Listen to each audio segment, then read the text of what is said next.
teman-teman semua, kami dari kelompok 4. Nah, kami saat ini akan berbincang-bincang santai mengenai kasus yang sedang viral saat ini. Sebelumnya, perkenalkan, aku Maulin. Aku Dea. Aku Helen. Aku Sasa. Nah, dari kalian bertiga nih, kalian apa sudah lihat tentang kasus yang sedang viral saat ini, yaitu tentang kasus pembulian anak SMP di Twitter atau di Instagram?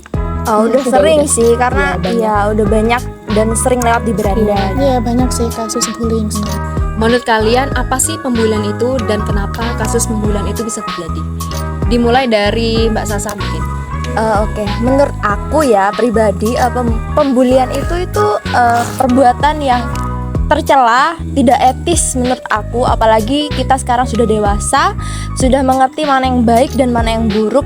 Selanjutnya, menurut Mbak Helen, apa sih pembulian itu? Menurut aku pembulian ini kayak membuat mental down orang ya, karena setiap orang kan mentalnya beda-beda, ada yang kuat, ada yang kayak merasa tersakiti. Nah, Mbak Dia sendiri pernah nggak melihat pembulian di depan mata Mbak Dia sendiri, dan apa reaksi Mbak Dia? Yang dilakukan Mbak Dia itu apa? Kalau aku sendiri sih dulu SD pernah sih melihat teman sekelas dibully di depanku sendiri. Jadi ceritanya itu kayak mohon maaf ya, dia tuh punya kotoran telinga yang sampai keluar gitu loh, sampai cair banget gitu, dan itu kan bau banget kan ya. Nah, itu sama teman-temanku itu disuarain kayak jijik banget, kayak ya disuarain gitu-gitu, dan dia itu sampai nangis gitu. Kalau aku sendiri sih aku nggak bisa ngebantu apa-apa ya, soalnya aku juga nggak ngerti apa yang harus aku lakukan saat itu juga gitu. Dan aku pun merasa kayak kok yang diomongin teman-teman benar, karena itu emang bau banget sih dan mengganggu saat pembelajaran. Mbak Helen pernah lihat pembulian? Kalau aku pada saat SMP, pada saat itu ada temen aku kayak introvert, dia itu laki tapi introvert, dan dia selalu sendirian, kayak kemana-kemana itu sendirian, kayak bener-bener nggak punya temen. Lalu ada kayak satu geng gitu, kayak kan kalau satu geng itu kan suka jahil-jahil gitu kan. Nah, dia itu selalu misal kalau dia jalan itu kayak dihadang-hadang gitu. Terus kalau di SMP itu kan kayak ada makan siangnya. Nah, pada saat makan siang itu dia kayak lauknya itu kayak dikasih kotoran-kotoran gitu, pokoknya sangat-sangat nggak baik banget. Terus reaksinya Mbak Helen gimana? Kayak apa tindakan yang dilakukan untuk membantu? Kita nggak bisa ngapa-ngapain karena kan itu kayak Kita belum mengerti apa yang harus dilakukan saat itu. Mereka kayak seenaknya gitu loh. Sasa sendiri nih, apa pernah jadi pelaku tindak bullying atau malah jadi korbannya? Aku pernah keduanya. Aku pernah jadi, ya bisa dikatakan pembuli, cuman nggak parah ya menurut aku sih. Jadi aku itu dulu zaman SD tuh kayak suka, kalau misalnya dia item atau dia tuh suka nangis, malahan itu kayak lucu gitu menurut aku ya. Kayak aku goda, kayak misalnya nama bapaknya siapa gitu, aku goda Budi gitu, kayak lucu nggak sih? Jadi dia tuh sampai nangis gitu, kayak malah lucu gitu. Terus kalau misalnya korban bully, aku pernah juga. Aku itu secara fisik ya, aku tuh ada tanda lahir di bagian leher aku, dan itu menurut aku cukup lebar, warna coklat gitu kan. Jadi kayak cocok kayak dibully sama orang tuh, kayak tompel gitu ya. Itu lucu. Jadi tapi buat aku pribadi, kayak menurut aku tuh ya udahlah, emang aku tompelan, emang kenapa gitu ya. Jadi mereka yang bully pun tuh kayak karena ngerasa aku nggak ada timbal balik reaksi yang nggak ada reaksi yang nangis atau apa, malah kayak ih apa sih gitu, malah biasa aja. Jadi mereka tuh kayak capek-capek sendiri, ya udah. Dan buat dampaknya ke aku nggak ada sih, kayak ya udah biasa aja. Aku tuh pribadi yang ya udahlah biasa aja, nggak apa-apa, cuek aja gitu, pede, apa itu insecure ya kan. Kalau Mbak Helen nih, pernah nggak jadi pembuli kayak Mbak Sasa? Kalau dulu kan belum terkenal banget ya bullying, jadi kita nggak tahu itu itu bully apa enggak. Kayaknya sih pernah ya, karena pada saat aku sekolah TK itu aku selalu kayak jahil banget anaknya, Kak. Misal mau pulang sekolah, sepatunya aku sembunyiin gitu. Terus misal kalau dia mau main apa, terus aku ikut-ikut nimbrung, terus kayak ngerecokin gitu-gitu. Terus kalau misal dibully sih pernah juga, karena pada saat itu kayak apa ya, verbal bullying sih, kayak misal dikatain nggak pinter gitu, kayak dikatain item, terus apa manggil-manggil ya kayak Sasa ini dilakukan ke aku gitu, kayak dipanggil bapaknya gitu-gitu. Terus kalau dampaknya sendiri kurang pede juga sih, karena ya kayak misal kita mau ngomong ke depan umum juga kurang, apa sih yang kurang dari aku gitu. Kalau Mbak Dea sendiri pernah nggak jadi pembuli maupun jadi korban? Kalau aku sih pernah dua-duanya ya. Kalau kalau pembuli dulu tuh kayak aku dulu SMA pernah punya circle. Nah, circle-nya tuh 9 orang sih.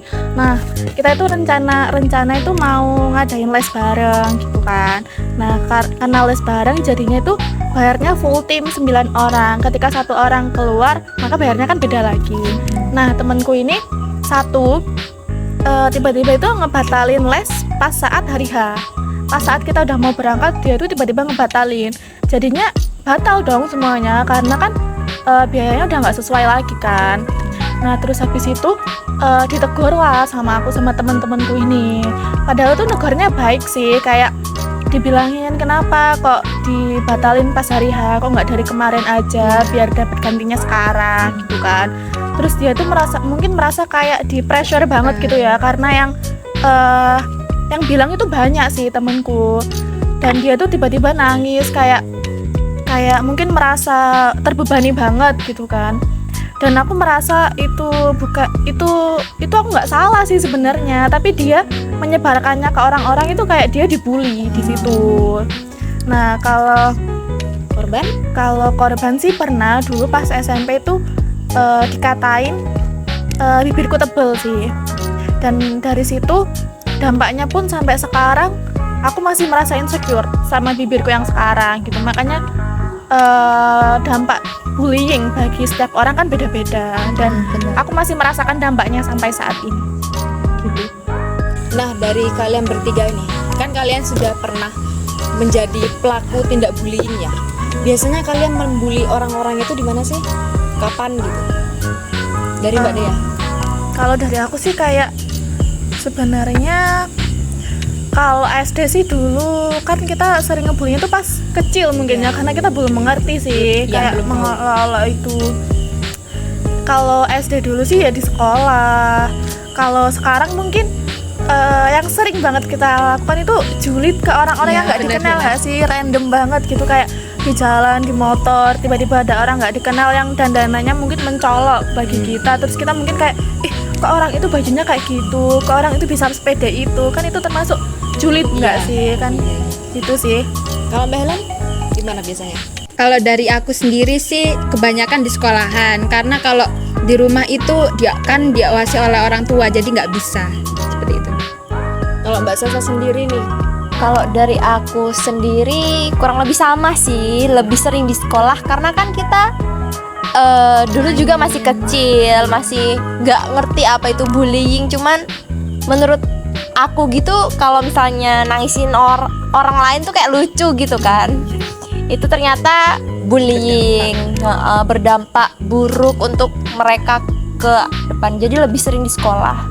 Berarti bullying ini sangat berdampak bagi mental seseorang ya? Iya, benar Pak. Dari kalian bertiga mungkin ada pesan-pesan untuk teman-teman yang melihat video ini dari Mbak Sasa? Dari aku ya, jangan bullying, karena lo itu nggak keren kalau bullying gitu ya. Itu bakalan ngerusak mental seseorang yang dibully. Karena setiap orang itu nggak sama, ada yang dibully biasa aja, ada yang dibully jadi kedepannya dia insecure kayak dia tadi, jadi dia tuh sampai sekarang pun dia tuh masih kerasa insecure gitu dengan fisiknya. Jadi itu benar-benar berdampak pada orang lain. Jadi gak usah bullying, lo tuh gak keren. Kalau dari aku sendiri benar yang dikatakan sama Sasa, karena bullying ini sangat-sangat perbuatan yang tidak patut untuk dilakukan, benar. Karena kita juga nggak tahu ya mental seseorang itu kuat atau dia baperan gitu. Kita diciptakan untuk mempunyai kedua tangan, tidak untuk menutup mulut-mulut orang-orang yang mencemooh kita, tetapi kita diciptakan mempunyai kedua tangan untuk menutup telinga kita agar tidak menghiraukan omongan-omongan mereka. Kalau Mbak Dea sendiri mungkin ada pesan-pesan untuk teman-teman sekalian? Kalau dari aku sih, buat kalian yang ngebully ya, kalian itu sama sekali nggak keren. Bener kata Sasa tadi, apalagi kalau ngebulinya itu bergerombolan. Kayak apa cupu kalau bawa gerombolan, kalau berani gitu bayuan gitu loh. Nah, terus buat yang dibully lagi, buat posisi yang kalian merasa kalian dibully, nggak apa-apa, nggak usah takut. Mungkin mereka itu iri dengan sesuatu yang ada di diri kalian. Jadinya kayak mereka mencemooh kalian terus gitu. Kayak jangan takut dan jangan insecure untuk melawan mereka semua. Karena mereka kan beraninya cuma keroyokan kan kalau ngebully kita gitu. Ya, udah. Nah, begitu teman-teman. Itu tadi ada pesan-pesan dari Mbak Sasa, Mbak Helen, sama Mbak Dea bahwasannya bullying itu sangat berpengaruh pada kesehatan mental seseorang, dan itu adalah merupakan tindak kejahatan, dan pembulian adalah suatu tindakan yang tidak boleh dilakukan sama sekali oleh siapapun. Oke, mungkin cukup sekian video dari kami. Semoga teman-teman yang melihat video ini dapat mengambil pelajaran dari cerita-cerita kami semua. Kurang lebihnya mohon maaf kalau misal ada salah kata atau salah perbuatan, mohon dimaafkan. Kami dari kelompok 4. Saya Helen. Saya Sasa. Saya Dea. Dan saya Maulin. Dadah. See you.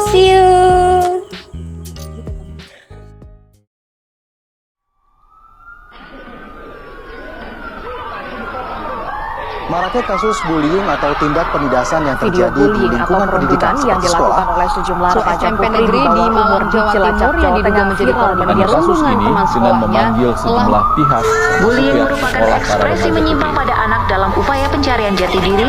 Peran pendidikan di keluarga dan sekolah bullying sangat atau diperlukan sebagai perundungan penyeimbang.